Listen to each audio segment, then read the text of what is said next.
ನಿನ್ನೆ supreme court ಒಂದು ಆದೇಶ ಮಾಡಿದೆ ಅಧ್ಯಕ್ಷೆ, ನಾಯಿಗಳು ಎಲ್ಲದನ್ನು ಕೂಡ ಈ ಬೀದಿ ನಾಯಿಗಳನ್ನ ಹಿಡಿಯೋಕ್ಕೆ ದಯಮಾಡಿ ಅದನ್ನ ಎಲ್ಲ ಕಾರ್ಪೊರೇಷನ್ಗೂ ಕೂಡ ಹೇಳಿ ಇಮಿಡಿಯೇಟ್ ಅದನ್ನೆಲ್ಲ ಕೂಡ ಒಂದು ಹಿಡ್ಸಕ್ಕೆ ವ್ಯವಸ್ಥೆ ಮಾಡಿದ್ರೆ ಮಕ್ಕಳ ಮೇಲೆ ಪರಿಣಾಮ ಆಗ್ತಾ ಇರ್ತಕ್ಕಂಥ ತಡೆಗಟ್ಟಬಹುದು. ಅದೊಂದು ದಯಮಾಡಿ ಸೂಚನೆ ಕೊಡಬೇಕು ಅಂತ ತಮ್ಮನ್ನು ವಿನಂತಿ ಮಾಡ್ತೀನಿ.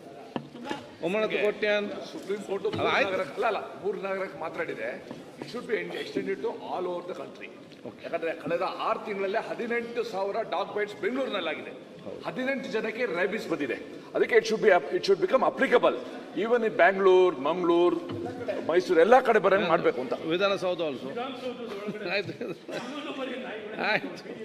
ಅಲ್ಲ ಅಧ್ಯಕ್ಷರೇ, 2 ಲಕ್ಷ ಆಯ್ತು ಅಧ್ಯಕ್ಷರೇ, 2 ಲಕ್ಷ ನಾಯಿ ಕಡಿತ ಆಗಿದೆ. 2 ಲಕ್ಷ ಆಯ್ತು. ಹಾಗಾಗಿ ಇದು ಬಹಳ ಸೀರಿಯಸ್ ಮ್ಯಾಟರ್ ಆಗಿದೆ.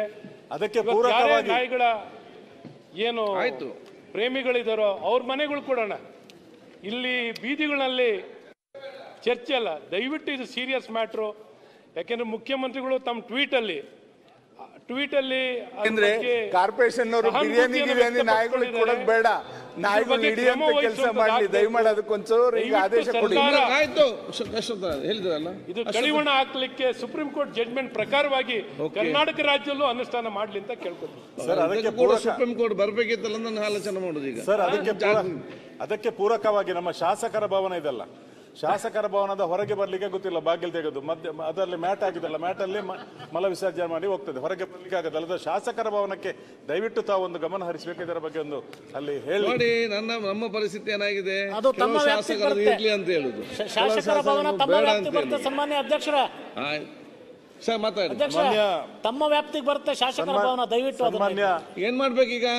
ನಾಯಿಗಳು ಬರ್ದಂಗೆ ಒಂದ್ ಸ್ವಲ್ಪ ಇದು ಮಾಡಿಸಿ, ಅಲ್ಲಿ ಬೇಕಾ ಬೇಡವಾ? ನಾಯಿಗಳು ಬರ್ದಂಗೆ ಮಾಡಿಸಿ, ನಾಯಿಗಳು ಓಡಿಸಿ. ಸನ್ಮಾನ್ಯ